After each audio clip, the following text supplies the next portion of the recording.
Sugar ఈ tumour వచ్చినప్పుడు అది కంట్రోల్ లేకుండా ఇన్సులిన్ రిలీజ్ చేస్తూ ఉంటుంది బాడీలోకి.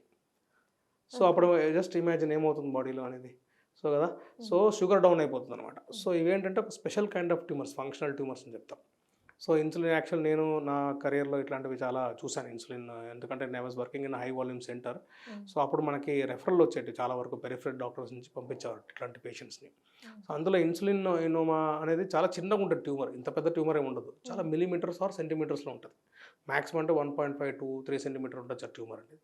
కానీ ఎందుకు symptoms normally any tumour for that matter diagnose లేట్‌గా అవుతుంది. కానీ ఈ ఫంక్షనల్ ట్యూమర్స్‌లో సిమ్టమ్స్ చాలా ఎక్కువ విచిత్రంగా ఉంటాయి సిమ్టమ్స్. సో ఎందుకు వస్తారంటే వాళ్ళు షుగర్ డౌన్ అయిపోయి వస్తూ ఉంటారు. సో షుగర్ డౌన్ అయితే ఏమవుతుంది, కార్డియోవాస్కులర్ సిమ్టమ్స్ అంటే గుండె ఎక్కువ కొట్టుకోవడము, వాళ్ళకి సింకోప్ అంటాం, మూర్ఛపోవడము, తర్వాత చెమటలు ఎక్కువ పట్టడం. సో ఇవన్నీ చూస్తుంటాం. కొంతమందికి అయితే నేను ఒక రీసెంట్గా చూసిన పేషెంట్ అయితే నల్గొండ యాక్చువల్లీ లాయర్. ఆయనకి 10 ఇయర్స్ నుంచి షుగర్స్ డౌన్ ఉంటాయి ఎప్పుడు. సో వాళ్ళకేంటంటే షుగర్స్ డౌన్ అయ్యే వల్ల ఏంటంటే ఆయన రోజుకి actually believe it or not రోజు ఆయన చెప్పి అర్ధ కేజీ నుంచి కేజీ స్వీట్స్ తినేవాడు ఆయన.